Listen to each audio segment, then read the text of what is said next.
Welcome everybody. This is the Southern Idaho DSA General Meeting, and we have a presentation and a Q&A by 2026 Idaho gubernatorial candidate Maxine Durand.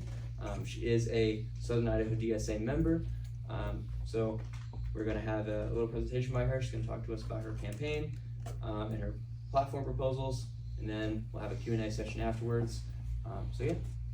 Without further ado, Maxine.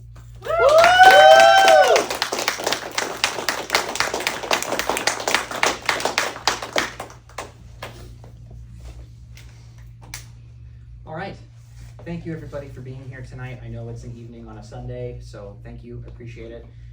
For those of you who haven't already met me, my name is Maxine Durand. I've been a public servant in a bunch of different roles for about the last decade or so.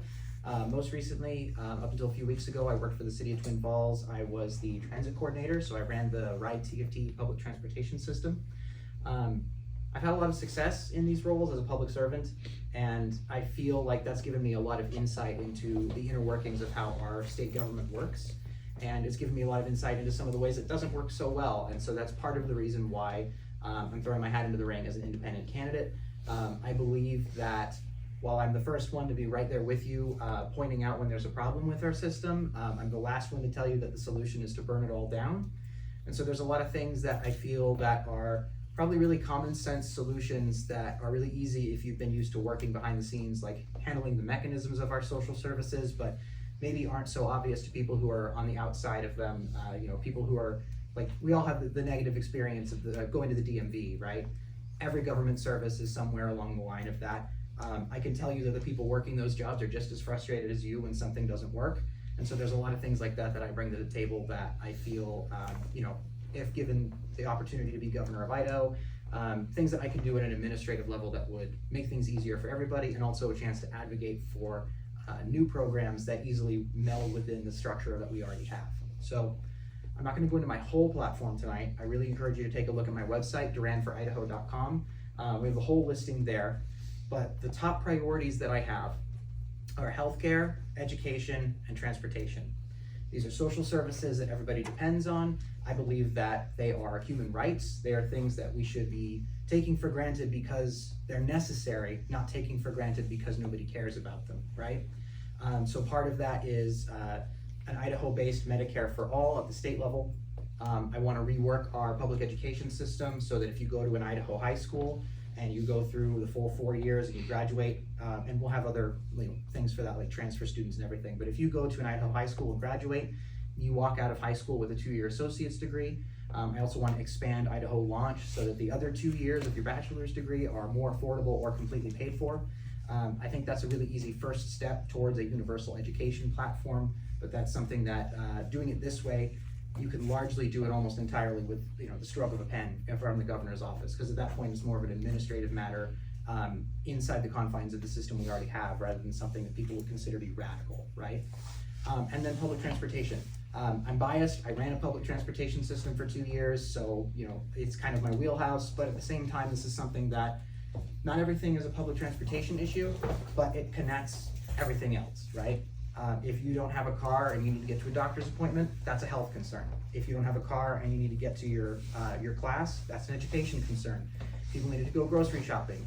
People need it just to go out and spend time with their families, right? This is a basic thing that other places have that we are just kind of starting to get our heads around as a state. It's something that I find very disturbing, kind of the attitude that a lot of our legislature has had historically towards public transportation. They like to see it as that's for poor people and we do enough for them already. They've kind of brushed it off as being a Boise problem. And they say, well, Boise is our California. The thing is though, public transportation is also a really good litmus test, because if you have a community that actively uses transit, and if you have a community that has robust access to it, you probably have a community that's able to easily rely on a lot of other services as well. So, excuse me, Idaho is one of only 2 states in the country where we don't provide any state level public transit funding at all. It's all federal dollars with local match. We're one of 2 states, it's us and West Virginia. We also don't allow Idaho transit systems to go to the voter and say, hey, we'd like to do a ballot initiative, and we'll ask you, you guys decide, and if you vote to do it, we'll come up with some kind of a tax to help fund public transportation in this designated area, right? Idaho's one of only 2 states in the country that doesn't do that. But now when we're seeing all of this growth, right? Idaho has about 2 million people right now, and we're seeing extreme growth all over the state. So now it's not just people in Boise saying it, it's people in Twin Falls and Idaho Falls and Coeur d'Alene and Pocatello and everywhere else. But our elected officials are completely ignoring it because it's not politically expedient to them right now. And so the problem with that is, it's not just transit, it's healthcare, it's education, it's everything. These are social services that our population depends on, and they want to brush it away and say, well, we don't want to be like Portland, we don't want to be like Los Angeles. And I hate to break it to you, but the negative things about those places, those large cities with huge populations, the problems that they're suffering from in a lot of instances are because they didn't manage their growth effectively. Not always, right? Sometimes it's inevitable. But if we don't get ahead of this and we start talking about how to take care of our people and how to build constructively, how to build, with a forward-thinking mindset, then the people who are saying, well, we don't need those things because it's Californian, are gonna basically turn us into all the worst things that they hate about places like California. And it's counterproductive to just sort of brush off things that an entire echelon of your society needs as being liberal politics. But on that note, right, I'm running as an independent, not as a liberal. I'm not a Democrat. And so then that's kind of the other question, right? Like, why am I doing this? Why me personally? Like I just said, I've been in the game for a while. I'm tired of taking orders from bad elected officials and I want to do something about it. But why am I doing this specifically in Idaho, right? This is a very red state, very conservative, obviously very Republican controlled. When was the last time we had a popular Democrat in office? It's been a while, right? I don't feel, and you're all welcome to challenge me on this, I don't feel that the Democratic Party in Idaho is ready to meet the moment. I think that's true at the national level as well, but I'm not running for president, I'm running for governor.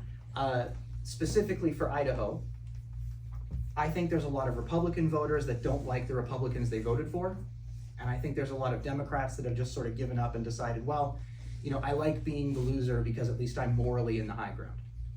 There's no plan, there's no strategy, right?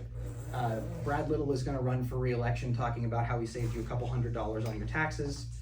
Terry Pickens is the presumptive Democratic nominee.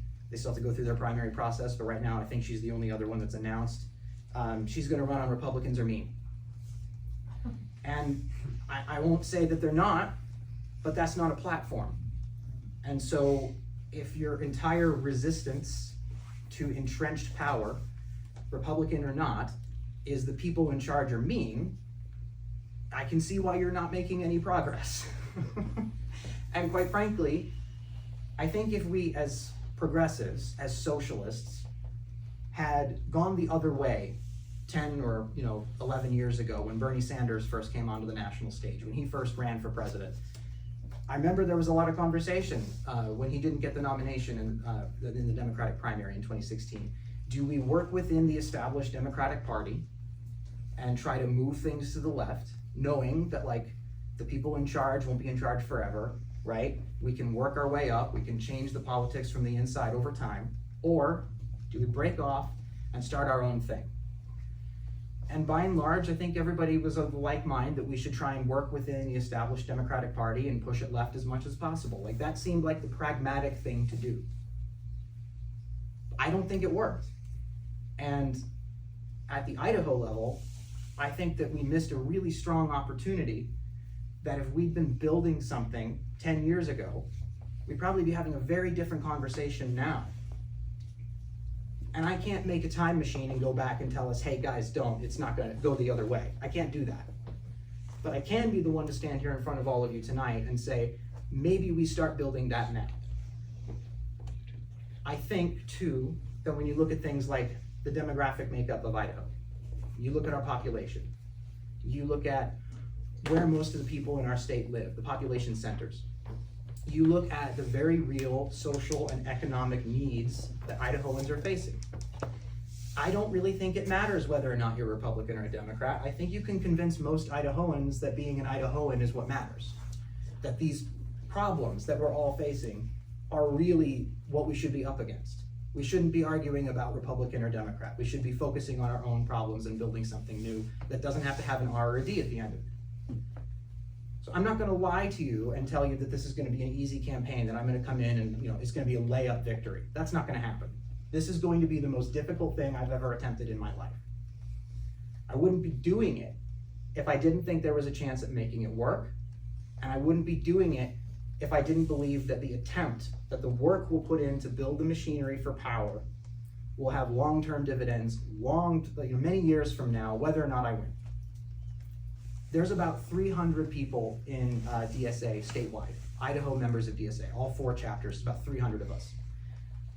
I'd like to double that, right? I'd like this to be an opportunity for democratic socialists in Idaho to get out there in front of everybody, partly to support my campaign, but also just because the cause of socialism and progressivism, it's worth it. This is an opportunity not to conquer the minds of the Republicans, not to try and conscript them, but to convince them, right?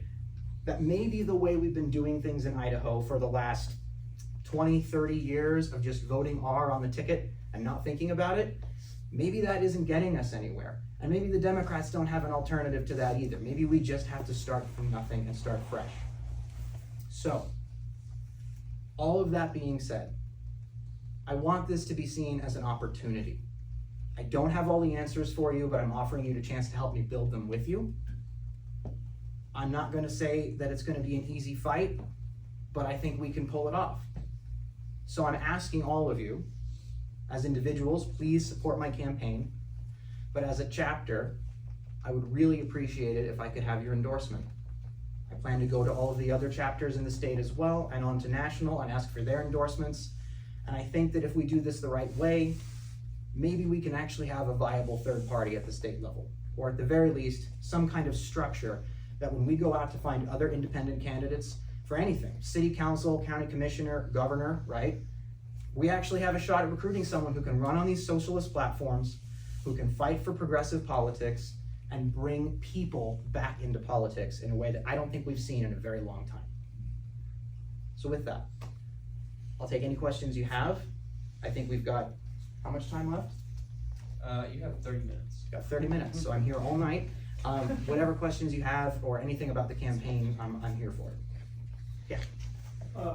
Maxine, one of my passions is workers' rights, building the union movement, and above all, getting that damn minimum wage up so that people have a shot at a living wage. What, as governor, can you do about that, do you think? Okay. So this is a good question for 2 points. The first, it is part of my platform. I want to fight for an increased minimum wage. Bare minimum, I think we should have 15 to 20 an hour, and I think that we should have something in place so that over the next few years, you see an incremental increase that's at the very least tied to inflation. So you have the CPI, you also have the MPI, it's the Municipal Price Index. That's something that's referenced in government stuff a lot of the time. Whichever of the two is higher, so that we're not just upping the minimum wage, but we're making sure that it stays at a reasonable rate and it's tied to inflation so that it stays at a good amount. And does so automatically, so that it's not a literal act of Congress every time we have to renew it. But that's not something that a governor can just make happen, right? Right. And so then this is the other important thing. There are things a governor can do, but that's why this has to be a movement. This has to be something that's bigger than one person. If you get a bill on my desk and I'm the governor, I will sign it. How do you get a bill on my desk? We build the momentum, we set up a campaign, we start calling elected officials in the state. You need to call your representative, you need to call your state senator, and you need to let them know, this is what I want. And there are groups out there that'll write those bills. You just need to let them know, this is the bill I want you to support. And then hold them accountable if they don't. It will not be easy, but every success you have is incremental towards those greater goals, whether it be raising the minimum wage or some of the other things that I talked about earlier, with healthcare or education. So, does that answer your question? Yeah, it does, thanks. Yes. So, if I understand correctly, you intend to expand the current Medicare system to all Idahoans. Will the current cuts to Medicare and Medicaid, and also Medicaid, will these affect your plans? Yeah. So the way Idaho does a lot of this, and this isn't unique. Idaho's pretty aggressive about it, but they, people like to call it the public-private partnership, right? Sometimes it's a good thing if you're trying to create a program or you're trying to do something and you don't have the knowledge in-house to start up a new endeavor. Sometimes it makes sense to hire someone in the private sector to set it up. That's not really what Idaho does. I used to work for Idaho Medicaid. I worked in the Office of Mental Health and Substance Abuse. It has a different name now. I don't know what it's called now. I think it's changed a couple of times. But I worked for OMSA. And at the time, they were renegotiating their contract with Optum. So that's part of like the whole United Healthcare brand. And Idaho doesn't actually provide any mental health services. Like Medicaid, Idaho Medicaid, Medicare, none of the government services, like very few of them Idaho actually provides in-house. They'll hire some clinicians and they'll hire some managers and some attorneys, and then what they do is they kick all of that stuff out to the private sector, and then they write a check, and that company does it, and those clinicians are basically just there to oversee the contract. So when I was there, they were renegotiating that contract. One of my jobs, I was a lowly technical record specialist, but if you ask TRS2 in any government system, like they all do different things. I ended up actually rewriting that contract.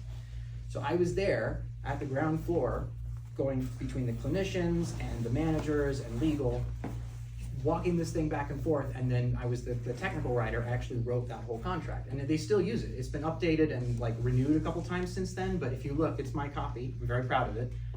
But my point in explaining all of this, most government programs, and this is true for Medicaid, Medicare, this is true for public transit, this is true for education, you have some money that comes from local governments, you have some money that comes from state, but the lion's share of it usually comes from the feds. And most of these federal offices, basically it's, okay, I'm your favorite fed, I've got this big shovel, and there's a pile of money, and I'm gonna shovel that money from here to you, and in return, all I need you to do is sign this contract. There's some stipulations for how you use this money, and then for me to come in and make sure you're doing that correctly. That's it. That's all the feds really do. Very rarely do the feds come in and say, here's the money, also here's what we want you to do with it and how. It almost never happens. So then when you have a presidential administration like the current one that's just taking money out of the pot, you're talking about between like 30 and 80% of the money that's going to any of these funds. That's also an anomaly. I don't know that there's been a president up until the current one that's been this aggressive about gutting these programs. Certainly not in my lifetime. So I won't pretend that it's going to be easy, or that it's something that even the old rules still apply, because clearly they don't. But under normal circumstances, trying to create a universal medical system at the state level would effectively be like saying, those contracts that we write, like the ones that I used to be a part of overseeing, we're not going to renew those. We're going to nationalize this. So instead of hiring someone in the private sector to do it, we're going to do it in-house. And if we don't already have the expertise, because we've been farming it out for all of these years, we're going to hire it in. We're going to have enough time. We'll probably have to do both simultaneously for a bit, and we'll build that program out. From my experience, we could probably do it cheaper and have better health care if we did it ourselves rather than farming it out to the private sector. I mean, there are times where it makes sense, right? I won't knock that. But by and large, especially with healthcare, the margins you're talking about, the profit margins written into those contracts, and like just the costs to Idaho taxpayers, it makes sense to do it ourselves. I still think it's worth pursuing, even given the current problems that we're facing with federal funding being cut. And if we're about to enter a world where it's the norm that the feds don't fund stuff like that, we have a lot more serious problems than funding medical care. I don't want to be dire, and I don't want to freak people out, but that's probably the truth of it, right? So I'm hopeful that for whatever reason, things kind of get back on track where we can expect that usual federal amount, but also that Idaho is more aggressive about taking federal money that already exists, because that's another thing that we're really bad at. Our federal senators will go and they'll vote against bills that'll provide more federal tax dollars to the states. They usually pass anyway, and those same senators will say, I voted against it, but it's there, we should use the money. And then Idaho just doesn't. We just leave it on the table. There's a lot of money out there that we're just not using, that we could be using to fund programs that help Idahoans every day. So it's taking better advantage of those opportunities and then doing what you can to build that system so that it's resilient, so that if one person in the White House decides they don't like healthcare, you can work around it. Long answer, I apologize. But that's part of the reason why I'm doing this. I have a lot of inside knowledge into how government administration works because I've been doing it for the last decade. It's not complicated, it's just complex. Next question. Yeah. Sorry. When you first were telling me about your platform, one thing that really stood out was the small-time farmer and first-time farmer initiative. For a lot of people, I'm sure that are here, don't own a farm and don't work on a farm. Am I incorrect in assuming that? So just a brief overview on what that platform plank would look like, and sort of for the potential farmers that may be watching in the audience. Yeah. Yeah, happy to. So, for those of you who don't know, like I was a farm kid. I'm from Richfield. There's like 400 people there. Almost everyone there is a farmer or farmer adjacent. But most of them, even the family farmers who've had their farm for a couple of generations, they're not able to pay all of their bills just by farming. In my case, so my grandfather, who started our farm, he moved up from the Oakland area. He wanted a place of his own, right? Idaho was where he landed. He paid the bills by working as a contractor during the day, so like construction. And then he would farm, and between the two of those, he made an okay living. Some years were good, some years were bad, but like for a long time, farming has been, it's a risky business, and it's something that, I think we have something like 2/3 or less of the farmland in the United States than we had in the 1970s when my grandpa started his place. So we're seeing a lot of small to middle-sized farmers get pushed out, and in their place are factory farms that, yes, maybe in some cases they can overproduce, and so it's more efficient, but like it's coming at the cost of a lot of people's livelihoods, and it's coming at the cost of a lot of quality in our food system. So for me, because I grew up with it, and I grew up with farmers, and I know what those struggles are like, and because we're a very agricultural, rural state, even though we are growing, and we are having to face things like public transportation and housing and healthcare, we do still have a very large rural population. We really need to be thinking about what we're gonna do to help farmers. And I don't think that the big factory feedlots need help. I don't. I think the farmers that need help are, for lack of a better word, the mom and pops, right? They're the ones that have been doing it for a generation or two, and they're aging. The average American farmer is in his 60s. That's not somebody who's gonna keep farming for much longer. A lot of them are looking to pass it on to the next generation, and what they're finding is that the next generation either doesn't want to farm because it's not a viable living, or they're not able to farm even if they want to, because there's a lot of debt, because maybe the family owns the land, but getting back into production is going to put them into debt, right? There's a lot of risk, and there's a lot of financial investment that you have to put up front in order to make a farm viable. So it's this vicious cycle where we've created an economy that disenfranchises the people who are growing our food, and then even the ones who want to get back into it don't really have another option, so they change their lifestyle, and they, like my grandpa, they become contractors, or they go to college, or they do something else, right? So now, even if they want to, it's like, well, I can't, I've got a job, I've moved to another place, right? We need to incentivize basically recreating the small to mid-sized farmer in this state. So for the ones who are already there, if they're looking to pass on to the next generation, more incentives so that they're more easily able to pass that on, right? So they're not carrying a lot of debt, but also for people who are trying to get into farming for the first time, right? More incentives, more grants, more opportunities to like bring them in, find land that's available, maybe offer it to them at a discounted price, or help them buy in communally, more farmer co-ops. There's a lot of ways you can approach this, but the current way that we're doing it is basically just letting a lot of small farmers go belly up, and then a feedlot buys the land and raises a lot of cattle on it. And that's not really good for anybody, least of which like a significant portion of our population that draws some portion of their income from farming.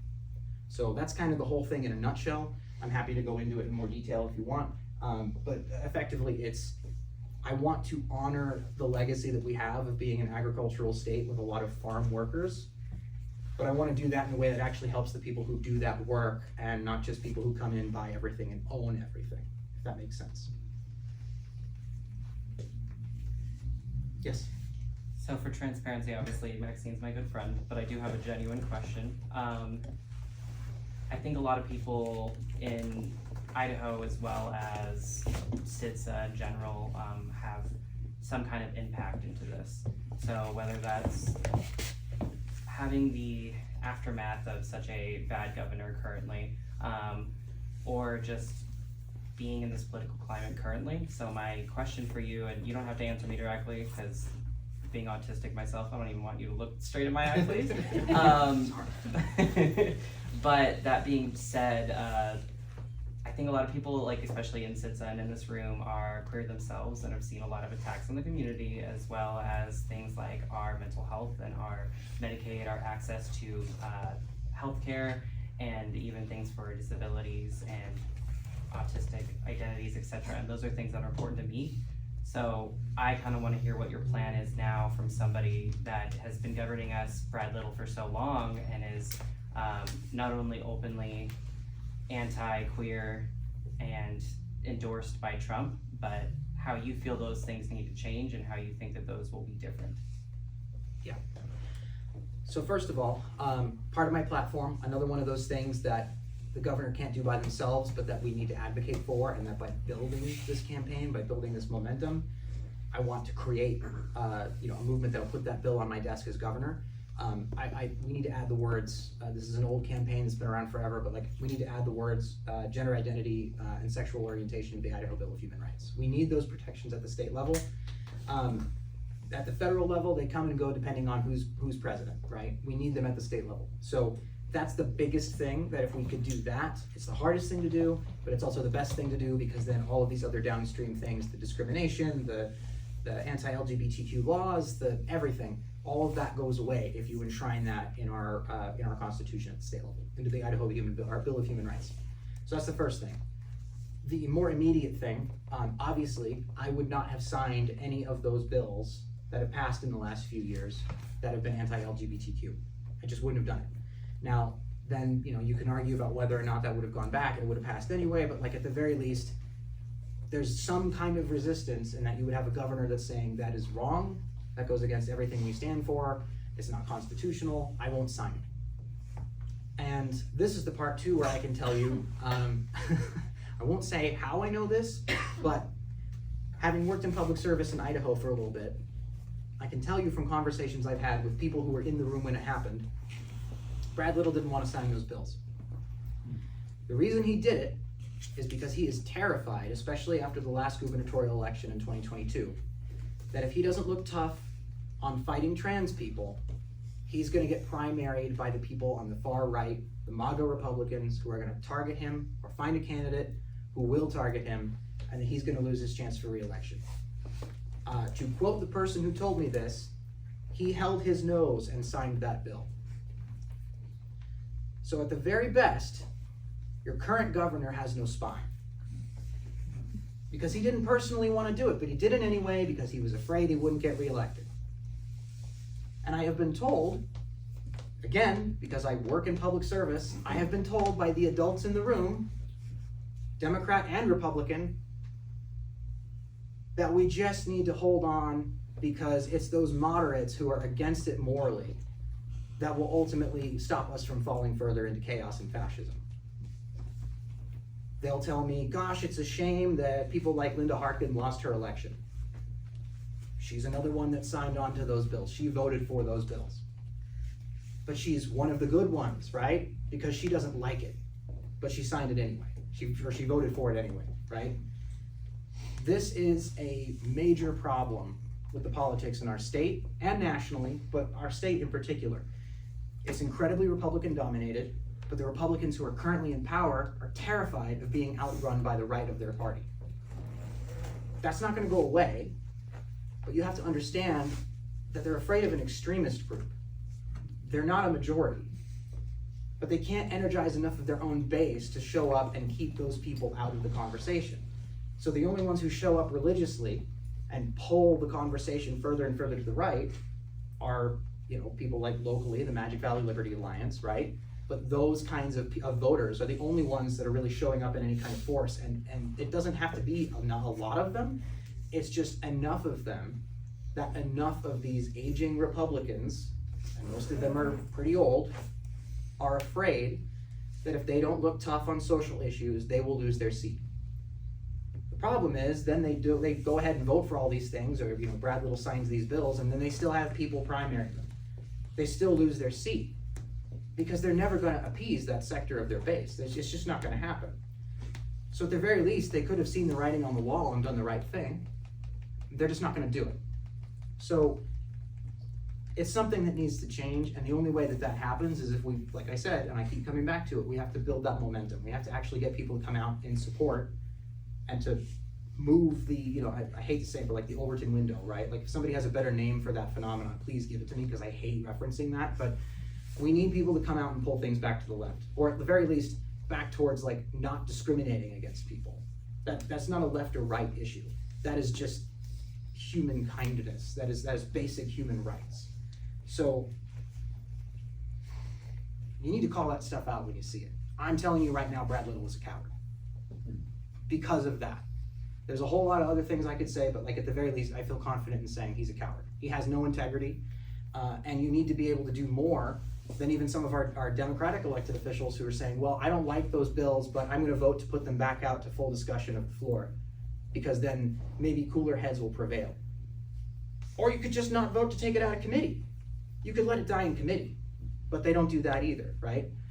So we need to add the words.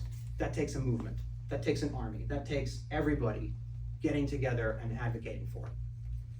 You need a governor, you need elected officials in office who are going to have enough of a conscience and enough integrity that even if they are politically advantaged by going along to get along, they will say, this isn't right, I'm not going to sign this, I'm not going to vote for this. And you need to work with some of these groups out there that are putting these bills that will enshrine these protections into our Constitution to make sure that they actually get through the system. And you need to be loud about it, and you need to make sure that you're convincing other people to go along as well. I mean, there's the people in this room, I don't need to explain to you why these things are important, right? But you probably know at least a handful of people who are either completely oblivious to this or maybe they're on the fence. You need to convince those people. You need to get them to come to things like this so that they can talk to me, right? But also anyone else who's running on this platform. So this is a huge swath of issues, and it's probably one of the hardest because it's not just political, it's cultural. And I'm sorry, I know it's a long answer, but I just really want to drive that home. Like, if this is existential, right, we need to treat it like that. Next question. Tax rates. Oh. Tax rate. Oh, sorry. Go ahead. Just quickly, I know you're kind of limited as governor, but yeah. We've seen the abduction and harassment of our Latino community in Idaho. As a translator of Spanish for work, I've noticed that there's been less and less Spanish people coming in and wanting our services to translate. And we've recently seen a massive increase in the funding to these essentially gangs just kidnapping people. And now we're seeing them build camps to put these people in. Is there anything that you think you can do, if you can, to protect the people of Idaho? Bare minimum, no cooperation with ICE whatsoever. As far as I'm personally concerned, I don't think they're a legitimate organization. I mean, yes, they have some federal powers, but you're talking about people who are showing up, they're not identifying themselves, they're covering their faces, right? I mean, anybody can get a badge and a vest off of Amazon that says ICE and say, I'm with ICE, right? Anybody can do that. And they're not even trying to be legitimate. They're not pretending to be anything other than that. So I can't make them go away because I'm not in charge of the federal government, but I can say at the bare minimum, no state level cooperation with ICE whatsoever. As far as protecting people, because ICE is gonna do what ICE is gonna do, right? I think that a lot can be said just for making sure at a very large platform. Like if you're the governor of a state, people have to listen. And so if I get up there and just do something as simple as reading a red card to people, like on TV, broadcast through the state, right? I mean, that's something. There's a lot of opportunities like that you could very easily take advantage of. You could also do things like putting it out there through all of the administrative fascia of the system, right? So if you're a state level employee, cool, we're gonna do some like government-wide training so that you know what these people's rights are and you understand it well enough that you can explain it to them, right? You have to build resistance into the structure. I can't tell you that the governor is going to be able to stop every innocent person from being harassed. That's just not realistic. But wherever it's possible to create that resistance and avoid cooperating, yeah. To kind of turn around the quote that J.D. Vance liked to throw around a lot, he's talking about Andrew Jackson. He said, you know, to the Supreme Court, like, oh, well, they've made their ruling, let the courts enforce it. Okay. If the feds want to come in and do this, then let them do it. Like, they can enforce it. I'm not going to. We don't have to cooperate with that. That's the kind of the whole point, right? Like, we're a state government. We don't have to automatically do everything the feds say. If they have jurisdiction, okay, but cool, you guys do you, right? So, I don't want to be flippant, because these are people's lives. But the truth is, like, that is not, it's not an easy thing. It's not like I can just secede from the union, right? But you're looking for every instance short of that to say, this is not what Idaho is about, and wherever Idaho has a say, we're saying no. Trump will call you names, just saying. Yeah, I can guess a couple. I mean, I've seen some of the comments that have been out there already, just like Reddit and stuff. I mean, even like day one after we announced the campaign. So I'm sure. I have a pretty thick skin. I'm really not worried about it. If somebody else gets hurt, please, by all means, step in. But like, yeah, Trump calls everybody names. We have time for about one more. Oh, yeah, one more question. Leila had a question. Yes. Concerning tax rates, Mhm. basically everyone's in the same bracket if you make above like $15,000 a year. Mm-hmm. Any plan to fix any of that? Because why should someone that makes $20,000 a year pay the same as someone that makes even the same percentage as someone that makes $500,000 a year and has giant mansions and whatnot? Yeah, well, again, you're kind of, because I can maybe have some influence over state tax rates, right? That's what I'm talking about. Yeah, and I would say there's a lot of those sorts of things that need to be looked at. In particular, right, I mean, we have a tax structure, we have a lot of funding systems in our state that disproportionately benefit either wealthy people or wealthy communities, right? So like another thing is resort communities. So in a lot of, Idaho is what's called a Dillon state. What that means is, you know, say you come to Twin Falls and you buy a cheeseburger, right? You pay that 6% sales tax. That doesn't go to Twin Falls. In most other places, all or a percentage of that sales tax revenue goes to the community that it was generated in. In Idaho, all of that sales tax revenue goes back to the state, and then they apportion it back out depending on their priorities. It's kind of ironic because, you know, we say we're small government, we're all about like local control, but then any tax revenue goes back to the state, and it's our state elected officials that determine where all that goes. There are exceptions to that, and so one of those is resort communities. So I think they're like under 20,000 population, and they have to have something attached to like recreation and those sorts of things. So like Haley, Ketchum, Sun Valley, right? Like we know who lives there, right? These are not low wage earners, right? Is that fair? Is it fair that the only people who can really benefit from the sales tax revenue in their own communities are wealthy people, right? Many of whom aren't even necessarily from there, but like this is their second or third vacation property, and they fly in once a year for like Allen and Company, right? I don't know if anyone saw that, but we have a lot of that stuff in this state. Part of it is tax rates. I do think those need to be looked at because, yeah, we disproportionately benefit the wealthy. The first thing I would want to do is I think that there's a lot of opportunities to use the existing tax revenue we bring in to offset some of that burden on the lowest earners.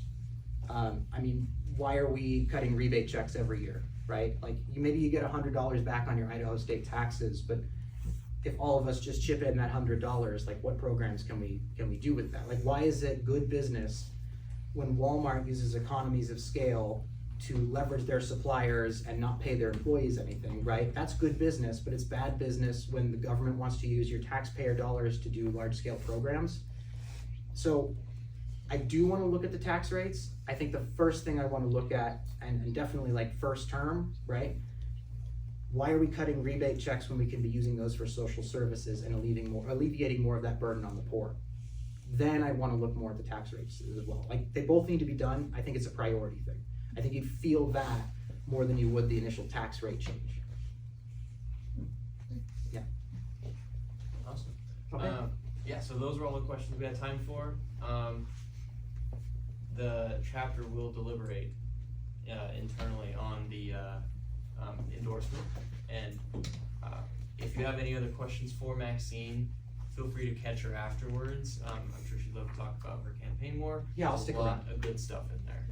And also just, I wanna say again, like, thank you all for being here, and regardless of your vote, if you want to help support the campaign, easiest thing you can do, go to our website again, durandforidaho.com, take a look at our social media.